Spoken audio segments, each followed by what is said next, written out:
아니 그게 어디서 봤는데 동기부여가 된대요. 학교 오고 나서 뭘 할 건지 이걸 구체적으로 계획을 세우는 게 동기부여가 많이 된대. 많이 된대. 너 지금 군생활 중이잖아. 네. 그러니까 휴가 나가서 뭘 먹을까 이런 거 구체적으로. 롯데리아를 갔다가 피자헛을 갔다가 막 이런 거 쓰는 거 있잖아. 그지? 냉동식품 안 먹고 진짜 튀긴 걸 먹는 거지. 초코바이 안 먹고 몽실통통 먹는 거야. 아니 그런 게 동기부여가 많이 된다. 그죠? 디에이님은 뭐가 동기부여예요? 저 디에이님은 어떤 게 동기부여인지 알아? 합격만 딱 하면 가슴 속에 사직서 넣고 아침에 출근해 팀장 얼굴에 갖다 던지면서 평생 니네 이렇게 살아라 나는 나간다. 1차 시험만 합격해도 그렇게 할 수 있어요. 1차 시험 딱 합격하고 사직서 팍 던지면서 평생 여기서 그렇게 써 나는 다른 인생을 살련다. 이렇게 딱 1년 준비하면 유예로 합격이 돼요. 돼야 된다고 진짜. 아니면 엄청 힘들다고 싶죠. 나도 그랬어. 이거 갈리더라고. 합격만 딱 하면 진짜 예쁘고 멋진 여자만 나가지고 결혼해야지. 이거 갈리더라고. 근데 그게 합격이 되더라. 신기하게. 합격이 탁 됐을 때는 2차 시험은 1차 시험이랑 달라. 1차 시험 때는 기분 진짜 좋거든. 2차 시험 때는 그런 느낌이 별로 많이 안 들어. 주변 사람들만 붕붕 떠. 축하해준다고. 2차 시험 때는 합격했는데 지금 생각해보니까 왜 그렇게 기분이 좋다는 느낌이 안 들었냐면 또 이제 현실적인 문제가 확 오더라.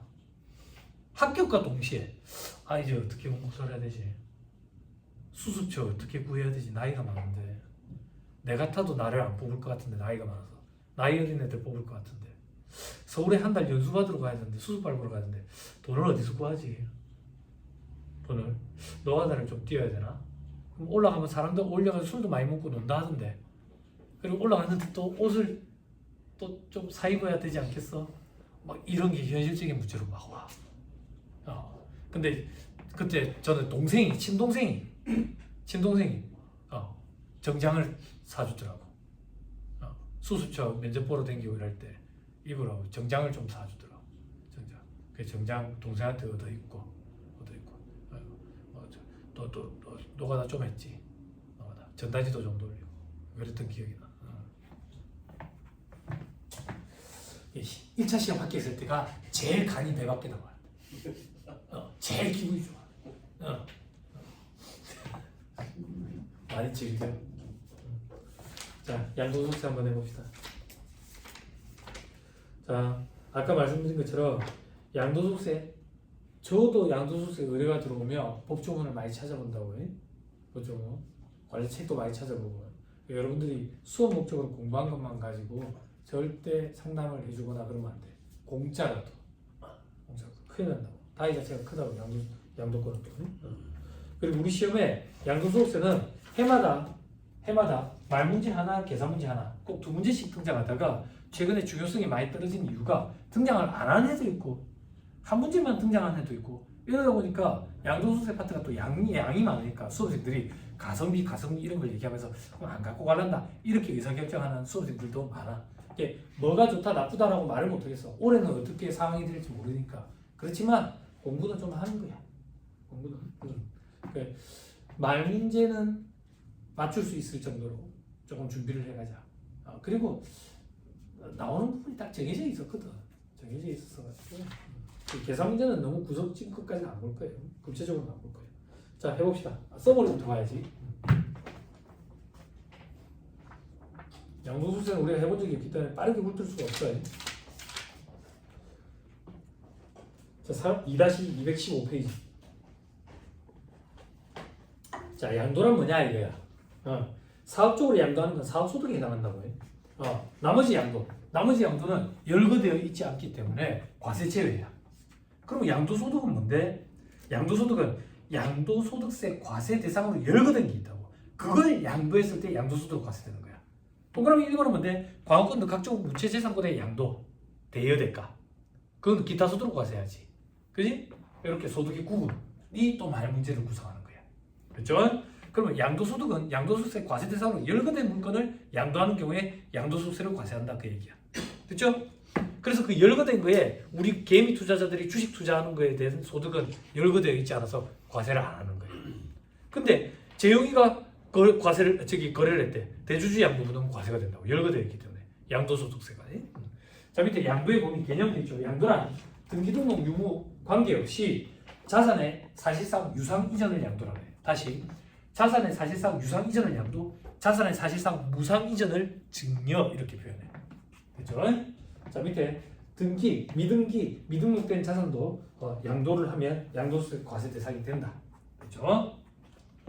자 밑에 매도, 교환, 현물 출자, 대물 변제, 경매, 수용 이것도 전부 다 양도다. 매도, 돈 받고 판 거, 교환, 양도세 과세 물건을 교환했대. 이것도 대가성이 있잖아. 유상이전이라고 양도라고. 현물 출자, 대가성이 있잖아. 주식 받았잖아. 대물 변제, 채무 변제됐잖아. 그지? 경매, 돈 받았잖아. 수용, 돈 받았잖아. 양도라고. 자산의 사실상 유상이전은 양도. 됐죠? 자 밑에 사례에 양도로 보는 경우 교환도 양도, 현물 출자도 양도, 대물 변제도 양도. 그렇지만 이혼할 때 위자료 주는 거지. 위자료 주는 거 이것도 양도야. 그런데 그 밑에 이혼할 때 재산 분할을 했어. 이 위자료 명목이 아니라 재산 분할로 재산을 나눠 가졌다고. 이거는 공동소유 재산을 단순 분할한 거기 때문에 양도로 보지 않아. 그래서 이혼 전문 변호사들이 이혼하게 되면 재산 분할을 권유한다고. 위자료 명목으로 주게 되면 양도소득세 과세 대상이 돼가지고 세금이 나온다. 됐죠? 혹시나 우리가 그런 일이 생기면 우리 참고를 하면 된다. 아니 뭐야 어떻게 하겠어? 아니 신혼부부 중에 33.3%가 이혼을 하는 시대래. 3분의 1, 3쌍 중에 한 쌍이 이혼을 한대. 어쩌겠어? 텔레비 어제 나는 솔로 안 봤어? 골드비스들이 나왔는데 이제는 그 미혼인 남성보다 한 번 돌아온 남성들이 차라리 낫대. 지금 이 나이까지 못 갔으면 뭔가 문제가 있는 거 아니냐고. 이제 그렇게 생각하는 시대가 된다고. 아니, 형님 장가하지 않겠지요? 하자가 있다는 얘기가 아니에요. 하자가 있다는 얘기가 아니라 방송에서 요즘에 여성들이 그런 생각을 갖고 있더라 그 얘기예요. 아니 하자고 사람한테 하자고 우리는 하자고 수충당 부채 이런 거 조금 기억해야지. 그지? 네, 건설계약에서 손실이 예상되는 건설계약 이런 것도 좀 기억을. 자 다음 페이지 괄호 2번 부담부증여. 이게 절세 방안 중에 가장 대표적인 거예요.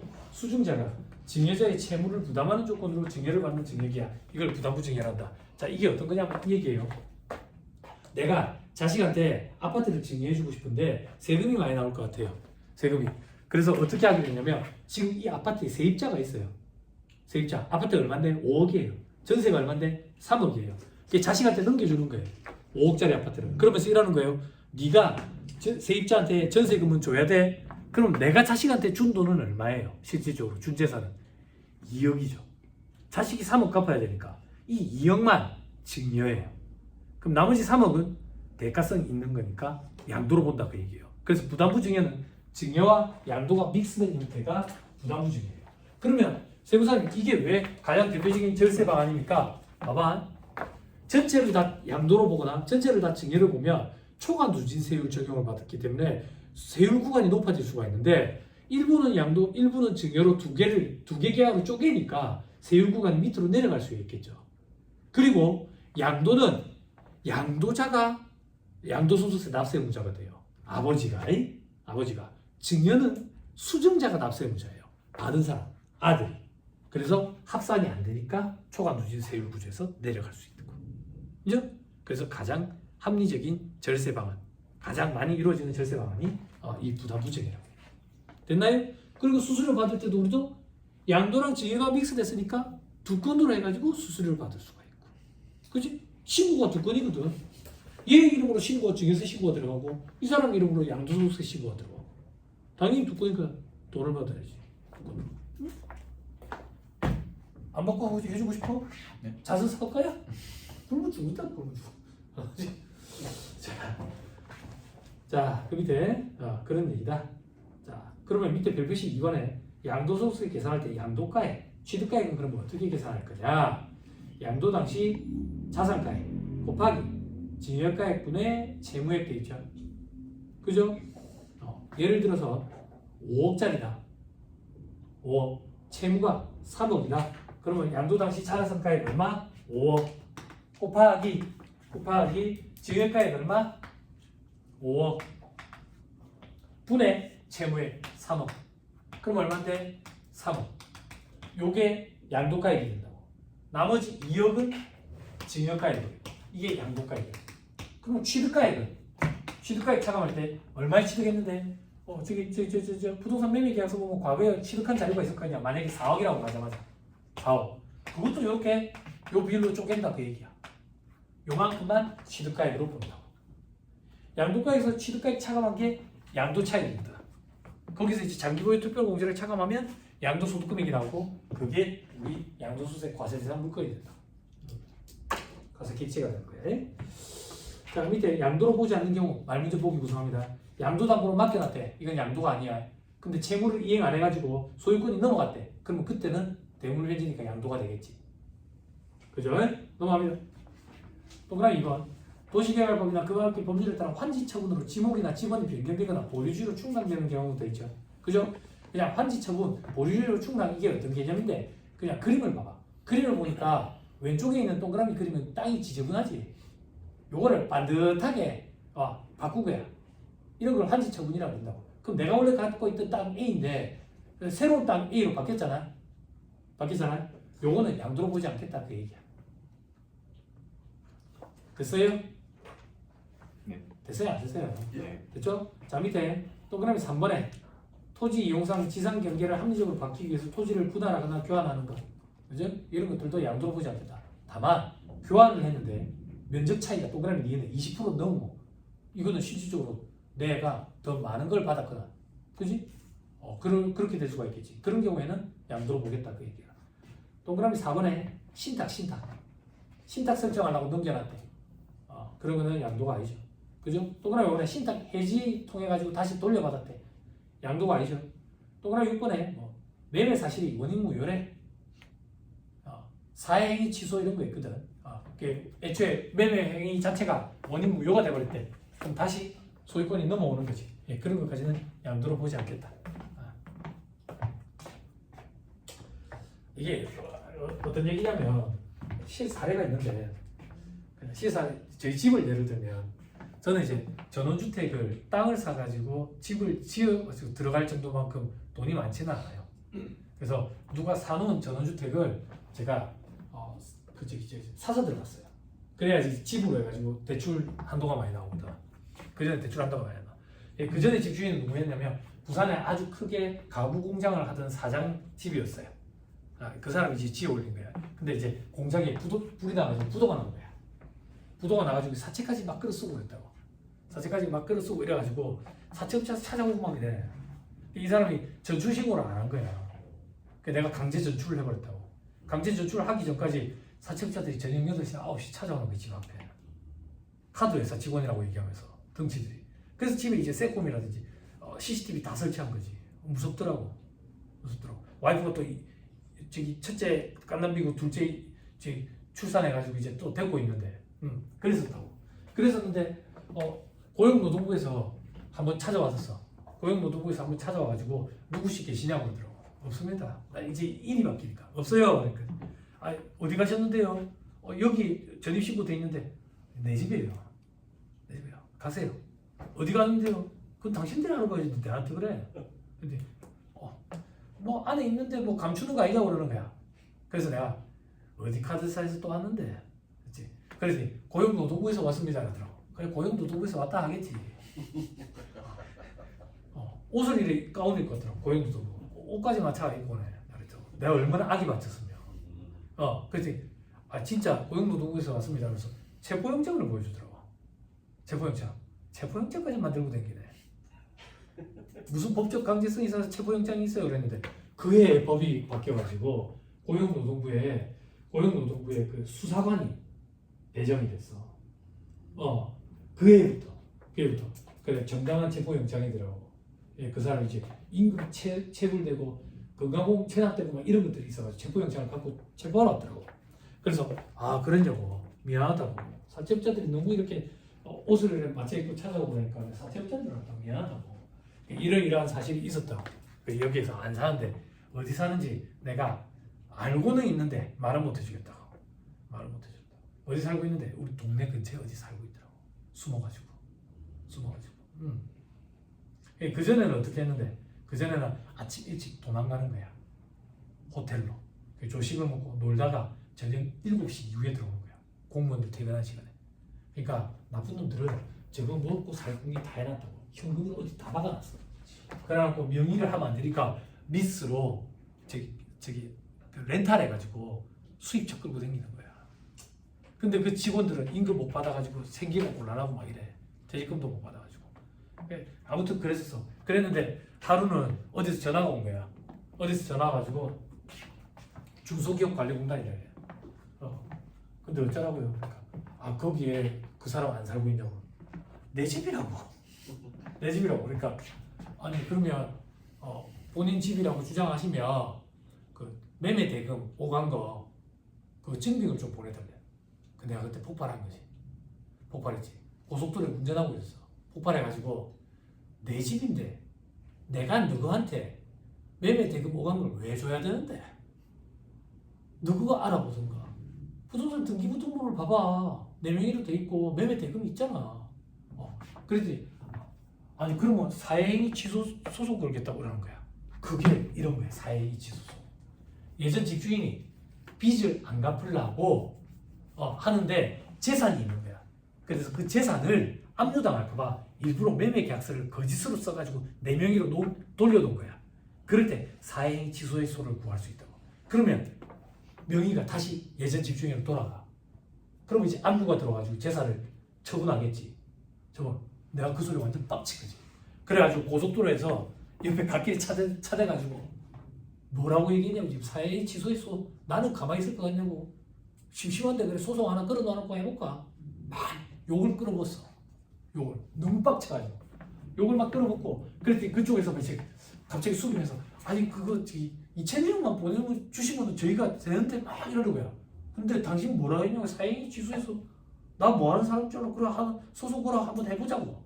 빡쳐가지고 이랬어.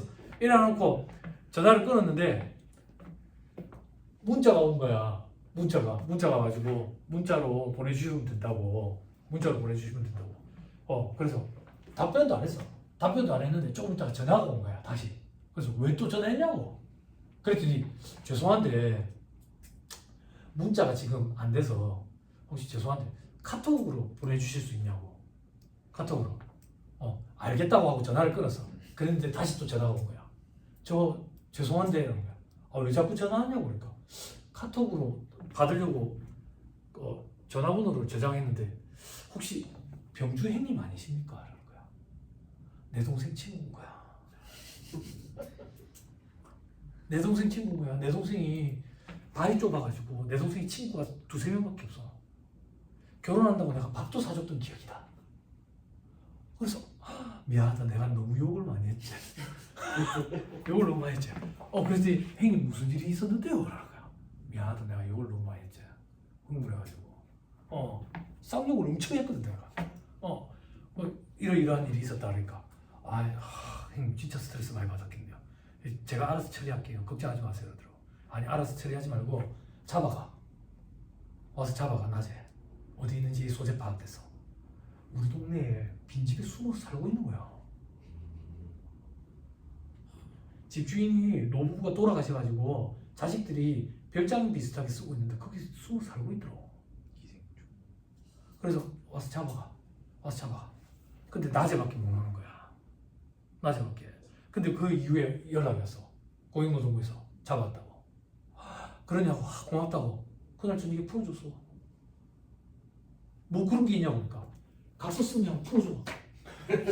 돈 낫겠다고 가서 쓰면 풀어준다고. 우리나라 그런 데 있더라니까. 받겠다고 쓰면 끝이야. 그때 내가 이런 걸 좀 경험해봤지. 그래서 나쁜 놈들은 저거 살 꿈이 이미 다 맞춰놨어. 그때 스트레스가 엄청났었어. 와이프도 힘들었고. 그게 사회인 취소였어. 그래서 그렇게 되면 법원 판결이 나면 원래 소유자한테 다시 명의가 돌아가. 돌아가. 그게 그러면 양도가 아니다 그 얘기야. 양도가 아니다. 그러니까 나쁜 놈들 그렇게 많이 하거든. 많이 하거든. 그 위장 이혼을 하는 거야. 위장 이혼하고 와이프 명의로 다 돌려놓고 이래 합니다. 나쁜 놈들.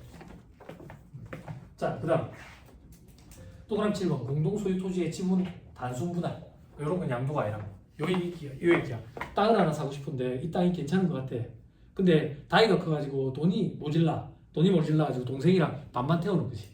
그러면 등기부등본을 보면 A 2분의 1, 동생 2분의 1, 지분이 이렇게 돼 있다고. 근데 제법 많이 올랐어. 나는 이제 팔고 싶은데 동생은 자꾸 안 팔고 싶어 하는 거야. 같이 팔아야 되거든. 공동명의니까. 동생은 자꾸 더 올라갈 걸 하는 거지. 그럴 때 이제 형제 간에 싸움이 나면서 이러는 거야. 반 가르자 그러면. 반 가르자. 그때 측량을 해가지고 땅을 반으로 나눈다고. 그거는 양도가 아니라고. 그런 거야. 그럼 지분이 2개가 되는 거지. 자, 그 밑에 소유재산을 경매, 공매로 인해서 자기가 제치당하는 경우도 있지. 내가 빚을 안 갚아가지고 내 재산이 경매에 넘어갔어. 경매에 넘어갔는데 내한테 우선권을 줘.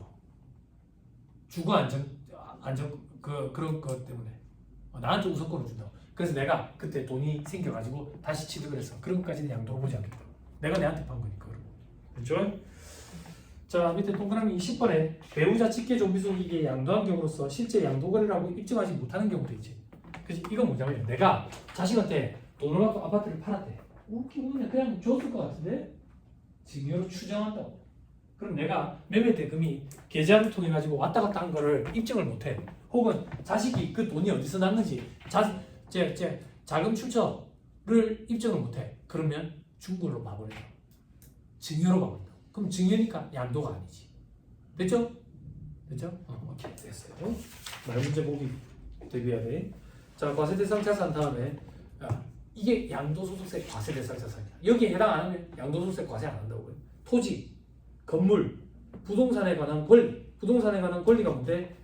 집 같은 거 이렇게 생각하면 돼. 아파트 단체권, 토지 상환채권, 토지로 상환하는 채권, 주택 상환하는 채, 주택으로 상환하는 채. 그러면 토지랑 주택이나 마찬가지다 그 얘기지. 그리고 지상권, 지역권은 양도할 수 있는 재산이 아니랬죠, 그죠? 그리고 전세권, 등기된 부동산 임차권 이런 거.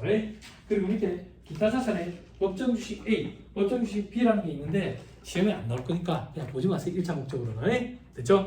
자, 밑에 또 괄호 이번에 사업에 사용하는 토지, 건물, 부동산에 관한 권리와 함께 양도하는 영업권. 상가를 넘기는데 권리금 받으면서 넘겼다. 그럼 같이 양도소득세를 과세한다 그 얘기야. 됐죠? 자, 괄호 3번에 특정 시설물 이용권, 골프 이용권이라든지 콘도 이용권 이런 것들도 양도소득세가 과세가 된다. 자, 그 다음에 이주권 앞에서 했었죠. 근데 이주권에 대해서 별도로 감정을 받았다. 그러면 그거는 기타 수수료 과세된다 했죠. 그죠? 기억나죠?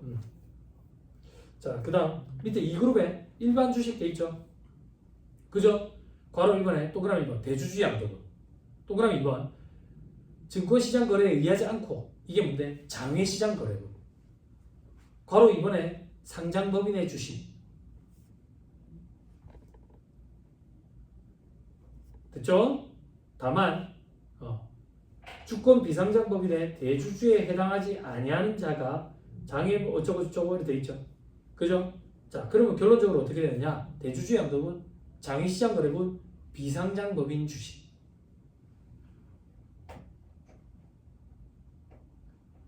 됐나요? 됐어요? 요걸 제외하고는 과세 제외야. 밑에 괄호 3번은 뭡니까? 우리 한참 해외 주식 재밌었잖아. 주식시장 안 좋았을 때 해외 주식에 대해서도 과세를 했거든. 과세를 했는데 해외 주식에서 과세한 거랑 국내에서 나머지 양도소득이랑 퉁칠 수 있게 해주기 위해서 여기에 집어넣었어. 과세를 안 하다가 과세를 하는 게 아니라 별도로 과세를 하다가 여기에 같이 집어넣어줬다고 하죠. 그래서 국내 주식, 해외 주식.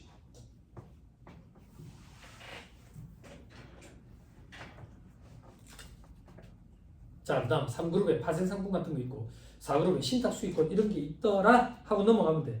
그리고 저 밑에 별표 16번에 대주주의 범위가 양도소득 계산할 때 대주주의 범위가 이렇게 다른데 신경 쓰지 말자. 괜히 헷갈리면 그렇다. 우리는 법인세법상 소액주주가 아닌 대주주의 범위 1% 이상 그 정도만 준비하고 가자. 그렇죠? 넘어갑니다. 다음 페이지 저 밑에 법정 주식이라는 거 있죠. 그죠? 제 말만 듣고 그냥 넘어가세요. 법정 주식 이거는 뭐냐면 이게 주식을 양도했는데 실질적으로는 부동산을 양도한 거나 마찬가지인 거야. 왜? 부동산을 많이 갖고 있는 회사의 주식이야. 그런 경우에는 부동산을 넘긴 걸로 봐가지고 양도소득세를 과세하는데 어려워. 보지 마. 복잡해. 넘어갑니다. 다음 페이지 비과세. 이런 게 시험에 나오는 거야. 반산소부에 의해서 처분으로 발생하는 소득 채권자를 보호하기 위해서 양도소득세에 과세하지 않겠다. 또 이번에 농지의 교환이나 분할으로 인한 양도소득. 됐죠? 됐죠? 자, 그 밑에 시험에 나오는 거 1세대 1주택과 부수토지 양도소득. 1세대 1주택 집만 넘기는 게 아니라 앉아있는 땅도 넘기는 거니까. 그죠? 1세대 1주택이란 내가 주택을 한 개 갖고 있는 거 얘기하는 게 아니라 나랑 생계를 같이 하고 있는 사람들, 이걸 1세대라고 해. 1세대가 1주택을 갖고 있다가 파는 거야. 다시 1세대 1주택이란 1세대가 양도일 현재 국내에 1주택을 보유하고 있는 경우. 언제? 양도일 현재. 그러면 양도하기 전날 집을 두 채 갖고 있다가 한 채를 팔고 오늘 한 채를 팔아. 그럼 오늘은 1세대 1주택이니까 비과세 된다고. 됐죠? 주택을 보유하고 있는 경우로서 해당 주택의 보유기간이 2년 이상인 것. 2년 이상 갖고 있다가 팔아야 돼. 됐죠? 다만 조정 대상 지역 내에 있는 거는 거주 기간도 충족을 해야 돼. 갖고만 있다가 팔면 안 돼. 투기로 보는 거야. 거기서 2년 이상 살았어야 돼. 됐죠? 여러분 들어봐요. 부동산 규제를 할 때 과거에 부동산 규제를 할 때 조정 대상 지역, 투기 과열 지역, 투기 지역 이렇게 세 단계가 있었거든. 그러면 투기 지역에 해당하면 이 제재도 받고 이 제재도 받고 이 제재도 받고 제일 강하게 제재를 받는 거야. 그때 뭐 대출 규제라든지 이런 것들은 뭐 모르니까 저도 관심 없어요. 관심 없고 여러분들이 기억하셔야 될 거는 조정 대상 지역이 제일 낮은 단계의 제재야. 제재. 근데 부산은 조정 대상 지역밖에 없었어. 그리고 시험 문제에도 조정 대상 지역 요 정도만 조금 준비하고 가면 요것도 차고 넘치는데 아무튼 투기 목적으로 보이는 경우에 이렇게 제재를 가하는 규정은 원래 안 갖고 갔으면 싶은데 여러분들이 뭐 서울에 지금 난리 쳐가지고 뭐 저거 처리하니까 또 혹시나 이슈가 되나 싶어가지고 걱정이 돼서 안 읽어줄 수도 없고 좀 읽어줍니다. 자, 밑에 별표시 1세대 1주택이더라도 실지 거래가액이 12억 원을 초과하면 과세를 해. 다만 초과하는 부분만 과세하겠지. 그래야지 형평성에 어긋나지 않지. 그지? 주택 임대소득 비과세는 기준시가가 12억이었어요. 여기는 실지 거래가액이 12억. 넘어갑니다. 자, 1세대의 의미. 1세대란 거주자와 그 배우자가 생계를 같이 하는 자와 함께 구성하는 가족 단위를 말한다. 자, 봐봐. 이 얘기야. 내가 자식이랑 둘이 살고 있어. 여기가 1세대야. 자식도 한 채를 갖고 있고 나도 한 채를 갖고 있으면 1세대 2주택이 되는 거야. 무슨 말인지 이해했죠? 그죠? 그 다음 배우자가 없어도 1세대로 보는 경우. 그게 무슨 말인데 1세대가 되려면 배우자가 있어야 되거든. 그러면 독거노인으로 저기 이제 늙어 죽을 것 같은 사람은 그러면 평생 1세대를 구속도 못 하겠네. 그죠? 뒤에 형님 결혼할 때 있죠? 그러면 뒤에 형님은 1세대도 구속 못 하는 거 아니야? 그지? 아니 너무 이것도 형평성에 어긋나잖아. 그래서 배우자가 없더라도 이런 경우에는 1세대로 봐준다. 또 그러면 1번 30이 넘으면 일단 세대를 구성할 수 있는 걸로 봐. 혹은 결혼해서 배우자가 있었는데 사망하거나 이혼해가지고 배우자가 없대. 혹은 동그라미 3번에 종합소득 양도소득 중 법령으로 정하는 소득이 기준 중위소득의 40% 이상이래. 그래서 독립된 생계를 유지할 수 있는 경우. 자, 이게 어떤 거냐면 과거에는 기준 중위소득의 40% 이런 표현이 없었고 그냥 세대를 구성해서 그 주택을 집을 관리할 수 있을 정도의 소득이 있다라고 인정되는 경우 이런 경우에 세대를 구성할 수 있는 걸로 봤거든. 그랬더니 장난질이다 뭐 하는 거야. 자식들이 소득이 없는데도 불구하고 자식 진명이 이래가지고 자식이 거기 이제 전입신고 혼자 해놔놓고 소득이 있는 것처럼 이렇게 꾸며가지고 하는 거야. 그래서 명확한 기준 칼로 딱 무자르듯이 명확한 기준이 필요하다. 그래서 그 기준이 기준 중위소득의 40%. 이 정도 소득이 있으면 그 집을 유지 관리할 수 있는 소득이 있는 걸로 봐가지고 1세대를 구성하는 걸로 봐주겠다. 그 얘기야. 다만 미성년자는 안 돼. 근데 미성년자가 결혼했으면 또 돼. 예전에 그 얼짱시대 홍영기 남편이 미성년자였지. 그지? 미성년자도 결혼하면 어른이야. 세대를 구성할 수 있다. 아니 어떻게 문구정이가 예전에 김대원이랑 결혼했잖아. 영화에서. 그럼 이제 어른이라고. 어른. 자 그리고 자 미성년자인데도 불구하고 가족이 다 사망해가지고 혼자밖에 없대. 그런 경우에 또 세대를 구성할 수 있는 거라는 거지. 됐죠? 좀 꼼꼼히 보는 이유는 이런 것들은 말 문제 보기 때문이에요. 됐죠? 밑에 추가 정리. 부부가 각각 단독 세대로 1주택씩 보유하는 경우에도 2주택으로 본다. 와이프랑 나랑 제일 식구가 따로 돼 있어. 근데 지도 집이 하나 갖고 있고 나도 집이 하나 갖고 있으면 1세대 2주택이야. 됐죠? 좋습니다. 저 밑에 괄호 이번에 1주택. 주택에는 주택 부수토지를 포함한다. 경유주택은 어떻게 파악할 건데 저거 부가세 보상 안분 계산 그걸 준용한다. 다음 페이지 주택인지 여부는 실제에 따라서 판단한다. 그래서 오피스텔이 애매해. 오피스텔을 주거용으로 사용하면 주택이고 사무실로 쓰면 주택이 아니야. 그런 거 이제 실제를 따져. 어떻게 실제를 따지면 이런 거 뭐 실무왕 있게 하는 얘기인데 집에 애가 있어. 애가 있는데 학교에서 통지서 이런 거 있잖아. 통지서가 여기로 날라오면 여기는 집인 거지. 그런 걸 가지고 따지겠대. 그런 거. 그런 거 우리 시험에 안 나와요. 자, 그다음 공동 소유주택은 각각 소유하고로 본다. 밑에 반가로 2번 1세대 2주택을 보유한 상태에서 그중 1주택을 양도하는 경우 그거는 과세한다고요. 아니 봐봐. 처음에 공부하면 이런 게 헷갈린다고 봐봐. 내가 집을 두 채를 갖고 있어요. 요때 집을 팔면 2주택인 상태에서 파는 거니까 과세돼. 그럼 그 다음은 이제 1주택이니까 비과세 규정을 적용받을 수 있는 여지가 있지. 그지? 다시 2주택을 소유한 상태에서 팔면 과세가 된다고. 근데 그 밑에 뭐라고 돼 있어? 먼저 양도하는 주택을 1세대 1주택으로 보는 특례. 나를 봐봐. 집이 두 채야. 팔았는데 1세대 1주택 비과세를 적용해 주겠다는 얘기야. 지금부터 볼 것들이. 무슨 말인지 이해했죠? 그죠? 자, 어떤 거냐? 종전주택 취득일로부터 1년 이상 지난 후 다른 주택을 취득하고 신규 주택을 취득한 날로부터 3년 내에 종전주택을 양도하는 경우.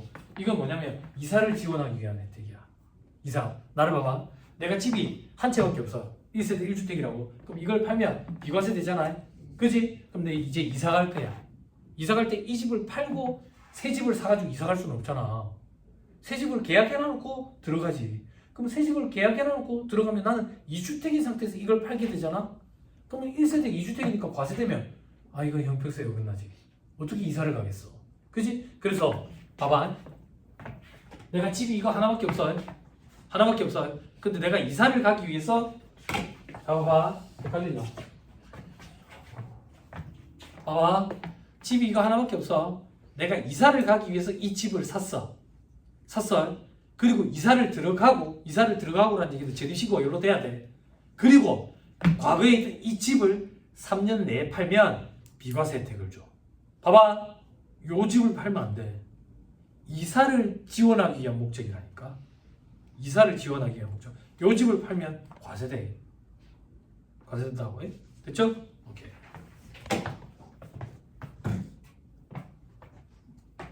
자, 그 다음 또 그러면 2번 상속받은 주택을 상속받은 주택과 그 밖에 일반 주택을 각각 한 개씩 소유하고 있는 1세대가 일반 주택을 양도하는 경우. 봐봐.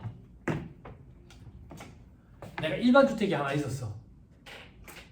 내가 다른 주택은 취득 안 해. 왜? 나는 1세대 1주택 비과세 혜택을 받기 위해서 일부러 이렇게 하고 있어. 갑자기 부모님이 돌아가시게 되면서 부모님 주택을 상속받게 됐어. 내 의지와 상관없이. 그래서 2주택이 돼버렸다고. 2주택이. 이것까지 과세하는 건 너무 과하다 그 얘기야. 그래서 이런 경우에는 내가 갖고 있던 일반 주택과 상속받은 주택이 있을 때 일반 주택을 팔면 몇 년 내라고 돼 있지? 일반 주택을 양도하는 경우에는 2년.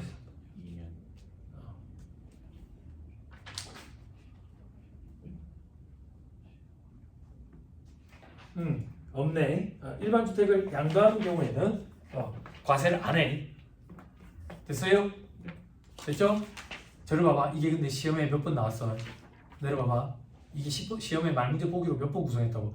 왜 말문제 보기로 몇 번 구성했냐면 제가 시험 준비할 때는 이걸 팔면 비과세였어. 상속받은 주택을. 근데 법이 완전 180도 바뀌어가지고 일반 주택을 팔아야 비과세야. 그래서 시험에 몇 번 등장했다고. 됐죠? 일반 주택을 팔아야 비과세야. 과거에는 상속받은 주택을 팔아야 비과세였거든.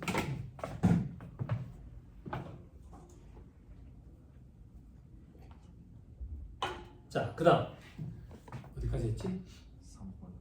3번. 동그라미 4번 1주택 보유자와 1주택 보유자가 혼인하는 경우 3번.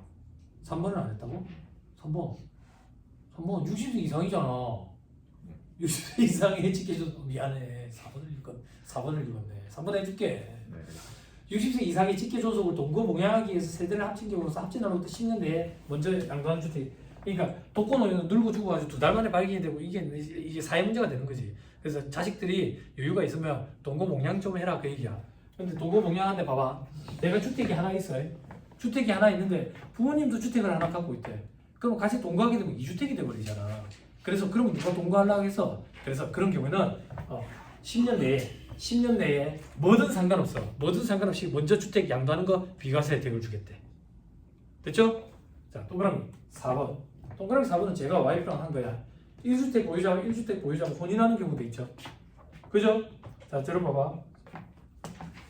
1주택 보유자와 1주택 보유자가 혼인하면 2주택이 되니까 과세가 될 거 아니야. 그러면 누가 혼인하려고 하겠어. 그래서 그런 경우에는 10년 내에 팔면 비과세 혜택을 주겠대. 이게 과거에는 5년이었거든. 10년으로 늘려줬어. 뭐를 먼저 팔아야 되는데요? 그런 거 없어. 뭐를 먼저 팔든 상관없어. 됐죠? 그럼 세무사는 어떻게 이렇게 했는데요? 결혼하고 혼인신고 하기 전에 집 취득할 계획이 있다 해가지고 혼인신고 하기 전에 집 취득부터 하고 혼인신고를 했다고. 그러면 1주택 취득자와 1주택자가 혼인신고를 하고 5년 내에 팔면 비과세가 되니까. 혼인신고하고 나서 취득했으면 2주택이 돼버린다고. 그게 세무사가 할 역할이에요. 그런 거 컨설팅하는 게.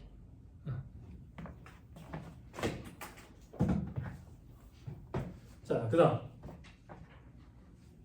동그라미 4번 끝에 1주택을 보유하고 있는 60세 이상의 직계존속을 동거봉양하는 무주택자가 1주택을 보유하는 자와 혼인하는 경우. 이건 이 얘기라고. 내가 할아버지랑 둘이서 살고 있어. 할아버지랑 둘이서 살고 있다고. 근데 나는 주택이 없어. 왜? 이 주택이 할아버지 명의야. 근데 우리 와이프가 주택이 하나 있대. 우리 와이프가 나랑 결혼하는데 할아버지 같이 살지. 같이 모시겠대. 이런 경우에도 해주겠다 그 얘기야. 나 그랬는데 결혼 날짜 잡기도 전에 할아버지가 돌아가셨어. 같이 살지 않았고.